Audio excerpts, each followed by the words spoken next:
যে 31 জানুৱাৰী আছিলে আপোনালোকৰ মিত্ৰতাৰ গোটেই বিষয়টো আলোচনা কৰাৰ, আজি 1 ফেব্ৰুৱাৰী আপুনি অৰ্কিড পাৰ্কলৈ আহিছে, অখিল গগৈ ডাঙৰীয়াক লগ কৰিছে, কি বিষয়ে আলোচনা হ'ল আজি? চাওক, অখিল গগৈ ডাঙৰীয়া আৰু আমাৰ মাজত মানে ব্যক্তিগতভাৱে আমি এটা বহল আজি এটা চৰ্চা আজি এটা ভাগ ললো, আৰু যি বহল চৰ্চাত বহুতখিনি কথা আমি পাতিলো। তেওঁলোকৰ ব্যক্তিগত জীৱনৰ পৰা তেওঁলোকৰ এই অনুষ্ঠানত, এই অৰ্কিড পাৰ্ক য'ত আমি আছো, কি দৃষ্টিৰে তেওঁলোকে গোটেই কল্পনাটো কৰিছে, ইয়াৰ ইতিহাস ক'ৰ পৰা কেতিয়া আৰম্ভ হ'ল, আৰু পৰৱৰ্তী দিনত তেওঁলোকে ইয়াৰ লৈ আৰু কি সপোন দেখিছে। বাকী আমাৰ এই স্থানীয় গোলাঘাট জিলাৰ অঞ্চলত আৰু কি হোৱাটো ভাল, অসমৰ লৈ এতিয়া তেওঁলোকো কিছু নতুন চিন্তাৰে অসমৰ ভৱিষ্যতলৈ ভাবি আছে।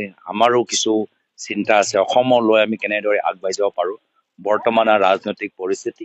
আৰু সকলোৱে জানে যে আজি আনুষ্ঠানিকভাৱে এটা প্ৰক্ৰিয়া যোগেদি আমাৰ দুটা দলৰ মাজত কথাবোৰ চলি আছে। সেই প্ৰক্ৰিয়াৰ ওপৰত আমাৰ নিজৰ নিজৰ ব্যক্তিগত চিন্তা কি, আমি সেইখিনিও আমি কথা পাতিলো। তেওঁ নিজৰ কথাবোৰ ক'লে, মই নিজৰ কথাবোৰ ক'লো। মই ভাবো আজি আমাৰ চৰ্চাটো মোৰ ফালৰ পৰা মই পজিটিভ এটা কথা হিচাপে মই ক'ব পাৰো। মিত্ৰতা যিহেতু আপোনালোকৰ পূৰ্বে হৈছে, বিৰোধী ঐক্য মঞ্চ আছে, কি ধৰণে আগবাঢ়িব নিৰ্বাচন?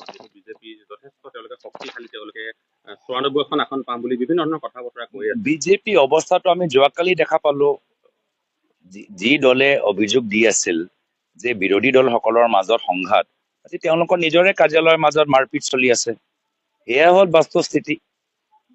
আজি বিজেপি দলৰ মাজত যে সৰ্বানন্দ সোণোৱাল ডাঙৰীয়াক বাৰম্বাৰ যে ৰাজহুৱাভাৱে অপমানিত কৰা যায়, দলীয় মঞ্চত অপমানিত কৰা যায়, দলৰ প্ৰচাৰৰ ক্ষেত্ৰত অপমানিত কৰা যায়, নিজৰ লোকসভা সমষ্টিত অপমানিত কৰা যায়। আমাৰ সকলোৰে মাজত আমাৰ চিন্তাবোৰ পৃথক হ'ব পাৰে, কিন্তু আমিতো সদায় সন্মান সহকাৰে নিজৰ কথাবোৰ কৈ আছো। ব্যক্তিগতভাৱেতো আমি কেতিয়াও কাকো কোৱা নাই। কিন্তু হিমন্ত বিশ্ব শৰ্মা ডাঙৰীয়াটো ব্যক্তিগতভাৱে সৰ্বানন্দ সোণোৱাল ডাঙৰীয়াক অপমানিত কৰিছে। যেতিয়া ক'লে যে সৰ্বানন্দ সোণোৱাল ডাঙৰীয়াৰ কাৰ্যকালত কেলেংকাৰী হ'ল, ব্যক্তিগতভাৱে কেলেংকাৰী অভিযোগ লগাইছে, যাৰ ফলত সৰ্বানন্দ সোণোৱাল ডাঙৰীয়াক প্ৰশ্নৰ উত্তৰো দিব পৰা নাই।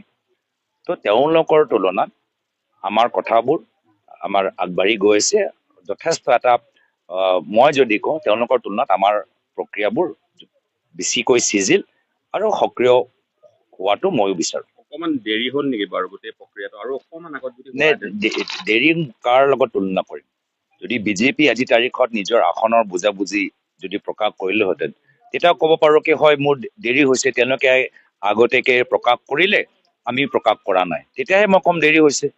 তেওঁলোকে কৰা নাই, তেওঁলোকে কৈছে 15 ফেব্ৰুৱাৰী তেওঁলোকে কৰিব পাৰে, ভাবিছে। তো মই দেৰি মানে কাৰ লগত তুলনাটো কৰিব লাগিব না?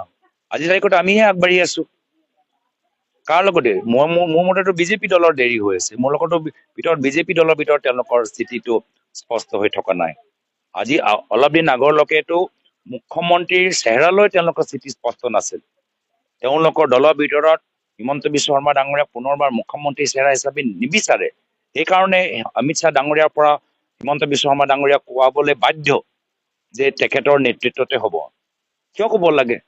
কি যিহেতু তেওঁলোকৰ দলৰ মাজত এটা ব্যাপক চৰ্চা যে হিমন্ত বিশ্ব শৰ্মা ডাঙৰীয়া বিজেপি দলৰ বাবে আটাইতকৈ ডাঙৰ তেওঁলোকৰ দুৰ্বলতা, তেওঁলোকৰ আৰু তেওঁলোকৰ পৰিবাৰৰ কেলেংকাৰী আটাইতকৈ ডাঙৰ তেওঁলোকৰ দুৰ্বলতা। সেইকাৰণে মুখ্যমন্ত্ৰী চেহেৰালৈ প্ৰশ্ন, যাৰ ফলত অমিত শ্বাহ ডাঙৰীয়াৰ পৰা এইখিনি কথা কোৱাবলৈ বাধ্য হৈছে। হ'ব।